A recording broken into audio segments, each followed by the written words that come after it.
All right, ladies and gents, clearly there was a immediate cut off there. I was in the process of describing and explaining what my book would be about when this happy little mosquito flew in front of my face, and in my endeavors to try to kill it, then suddenly I lost my train of thought and had to recollect my brain cells. So I am back, which this is probably better to break up the video rather than to have a long one, because only God knows how long I'm going to talk. Anyways, he loves me. Okay, so let me just make sure this mic is in because I don't want to have a repeat. So this book was actually an idea that I had about 10 years ago. I really literally think it was about 2012 when I had the concept of this book. And I wrote the plot line overview. And when I sat down to try to write it, I actually felt inclined to write the end of the novel, which started with a very tender moment between a mother and daughter. And I decided to give it to my mother to read, which I'm very glad that I did. She was very moved by it. And she would pass away the next year. So I was very glad that that was all that I had written in that book. So I'd had this idea, wrote the last chapter, and then my mom died. Or, well, first there was a year, then my mom died, and then my world, all my priorities, everything shifted. And I went on my own personal journey.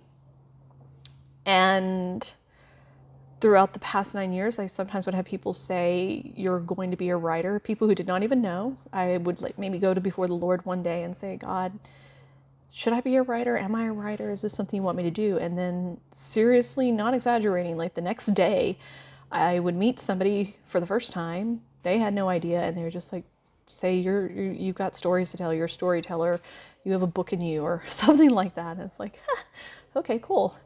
But it wasn't happening. Looking back now, I realize I had a lot of my own personal journey to go through before I could get to the point when I could actually sit down and start writing the book, which I think also happened about 10 years ago. I had this idea for a story, but I was not yet ready to actually write it. And I apologize for the glare, dimming. I don't know. I'm no tech savvy, light savvy person right now. Anybody has any information on that, feel free to tell me. Okay, so the book, the storyline that I had in mind is about a young woman who, she is a Christian, she has her faith, but she's got her trials and tribulations and not always happy, some life difficulties and stuff like that. She goes on a church trip to Israel. And while she's outside Jerusalem, she slips and bumps her head and wakes up back in time. Of course, there's a shocker right there. And the story has since, over the past years, I'm realizing now needs to involve a lot of things. Like, one, everybody's going to be speaking either Greek, Hebrew, or Aramaic. And so she will need to learn Aramaic, which means I'm going to need to learn some Aramaic. But anyway, so she's going to go back in time, and of course she's going to be the outcast, and there will be a Hebrew family that takes her in, which will be a giant leap of faith, because if anybody understands the relationship between Gentiles and Jews during this time, it was not very good, and understandably so. So she stays with them for a couple of years, having to learn the traditions, the customs. They'll be identifying what it's like for somebody in this modern time to go back in time. And after a couple of years, then she's suddenly going to be hearing about the Messiah coming through, and she's going to be like, this is what time I'm in. And Jesus has got the answers, and actually I need a lot of answers from him, like everything that was happening in my life before, and how it's possible that I've traveled back in time, why I'm trapped here, what is this purpose? And she doesn't know really all of the history of where he'll be. She doesn't know how long he has been in ministry, but she knows where he'll end up, so she decides to make her way to Jerusalem, where she will encounter a wealthy Roman lady and they will befriend each other, and the lady will invite her to stay with her. And when she gets to Rome, she finds out the lady is Pontius Pilate's wife. So yeah, the plot thickens. And then she will spend the next year living as a guest in Pontius Pilate's house.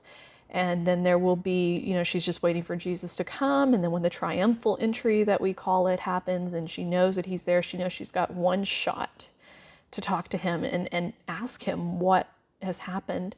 And there's always an intention that there will be the time when she finds him. But even 10 years ago, I was kind of struck by the question, what would be important in the moment you stand before Christ? And how would you do that if you really knew who he was? If you realized the night that you're confronting him is the night he's going to be betrayed and dragged into court and he'll be crucified the next day. What exactly would be on the forefront of your mind? And so she's going to deal with this stuff. And then she will witness his trial.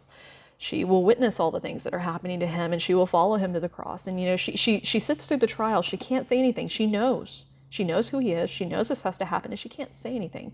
So then there's the issues of watching somebody you care about, somebody you love, going through something, and you're powerless to do anything about it. Now, granted, this is just bigger than that, but there you go. And she will be at his crucifixion, and then, after the time wall between that and the resurrection, even though she knows he's going to raise from the dead, it's still very traumatic for her, and it makes her have to deal with her own demons in the following days. And then after the resurrection happens, then she will have to continue on in her own journey and start making some choices in her life, and she will wake up back in the future. Haven't decided how that's going to happen yet. And that's where the scene with the mother comes, that she'll be, I guess, maybe in a hospital room or something when she comes to and her mom's there, and there's a loving exchange. But I kind of realize that's not the end of the story. I'm not really sure how much of that, because I'm a different person than I was 10 years ago, and the message that I'm realizing, the issues and everything in this book have kind of altered. The overall plot line has stayed the same, but now I'm realizing other things. There are other things to consider inside the book, so I'm going to have to focus on her experiences. I can see how God has been preparing me, because also 10 years ago, I didn't have the biblical knowledge that I would need to write this. Also, I want to insert here that one of my greatest passions that I have discovered these past few years is helping other people understand the context of the Bible in order that they can better understand what is going on.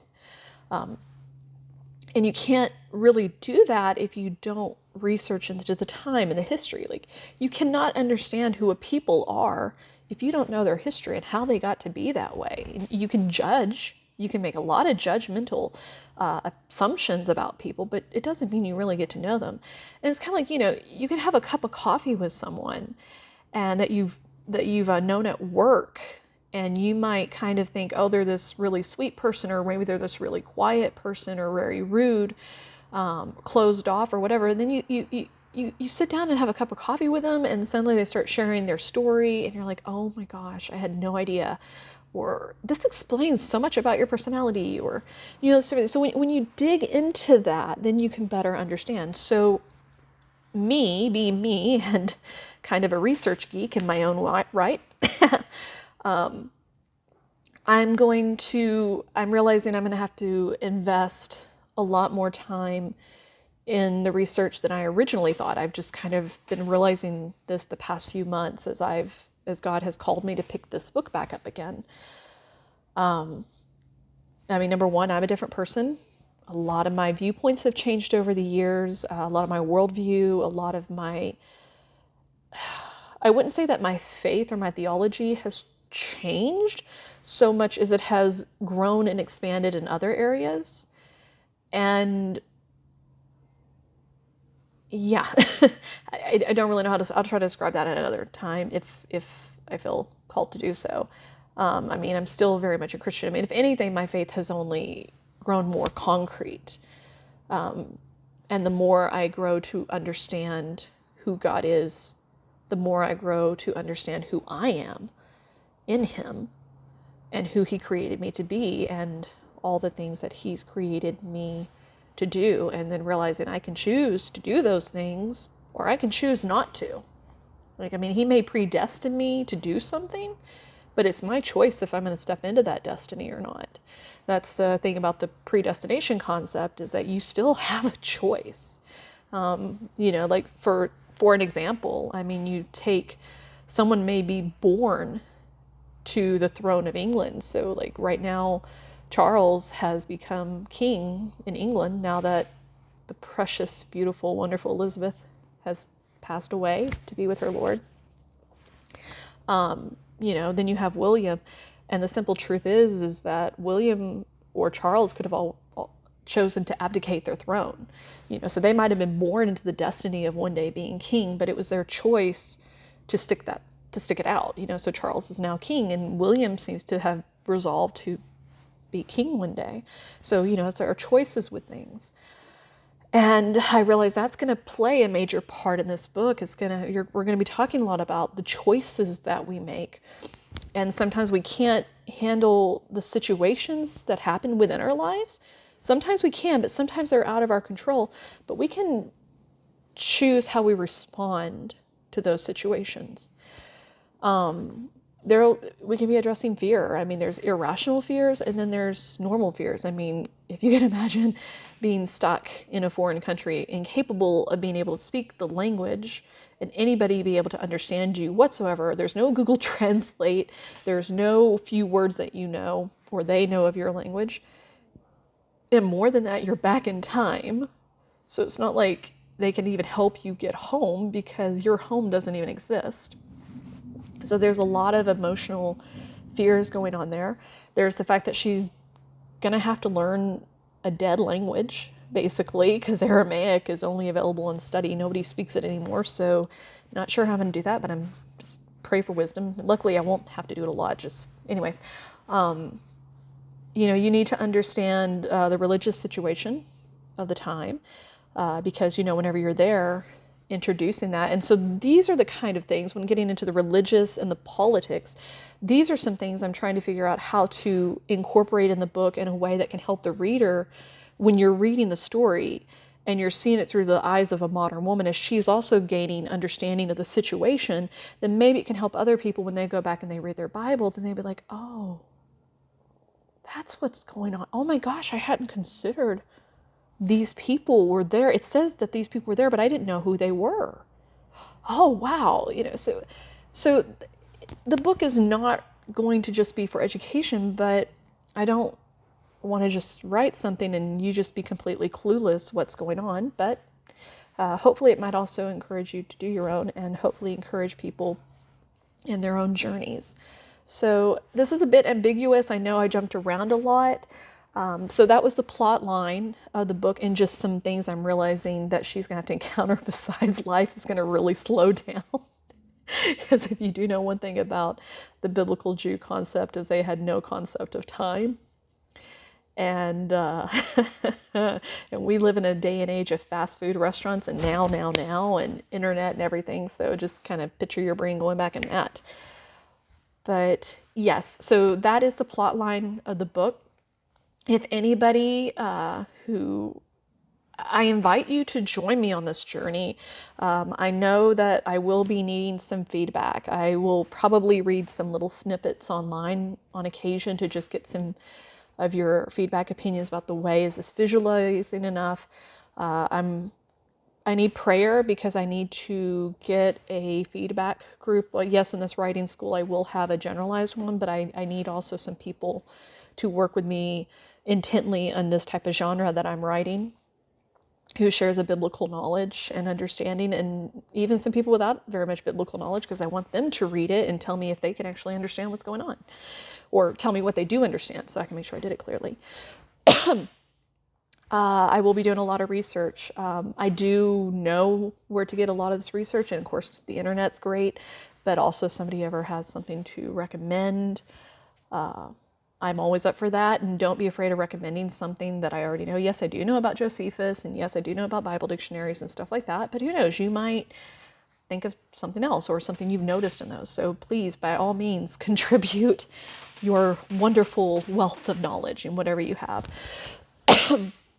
I'm also curious if this plot line struck a chord with you, if you have an idea and you can say, Karen, I like the story idea and I like where you're going with it, but I really hope that maybe you might address this. Like maybe she's dealing with this, or maybe this happens in the book. I'm not saying I'll use it. I'm not saying I won't use it. I'll take it, I'll receive it, and then I'll see. And if nothing else, I can set aside. Maybe I can use it somewhere else, or maybe I can use it for this. So I think that's enough to be said for the book and the information now. But you officially have it out there, what the book is about, and you have an open invitation to get involved in this with me. Again, excuse me. Again, through prayer, always welcome. Through just some thoughts, ideas, feel free to just throw it down in the comments or email me. I don't mind. Again, please don't be offended if I don't use them, and don't be hurt. But you might also trigger something else. Like maybe that idea made me think of this and I got to there. So yeah, I mean, I need help to get where I need to go. So it takes, I love this thing that we're talking about in our writing class. Excuse me. I'm all choked up. I've been talking too much. Story. Don't comment about that below. Those of you who know me, I know I talk a lot. Yep, totally left my brain. But yeah, I coughed it all out and I can't remember what I was going to say. So luckily for you, that means I'm ending it right now. And God bless you, and pray no more technical issues, and I'll update again later.